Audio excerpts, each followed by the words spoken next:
EITBek berriz ere erasotu gaitu. Urtarrilaren 14 gauean neska gazte bat bortxatu zuten Bilboko Solokoetxe auzoan.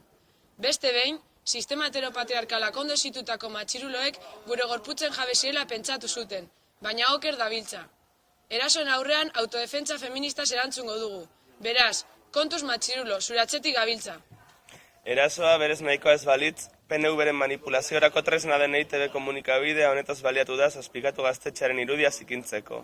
Gaztetxeko fatxadaren argazkikin batera plazaratuz berria.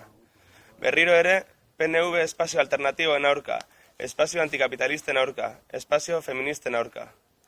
Hau ez da atzoko kontua, etengabeko erasoak jasan ditugu udaletxearen partetik, baina oraingoa jokaldi bereziki zikina da.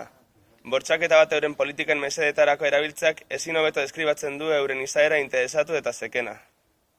Are mingarriagoa izan da gertakari hau, 10. urteurrenaren ospakizunen baitan lanketa feminista berezia aurrera eraman dugulako.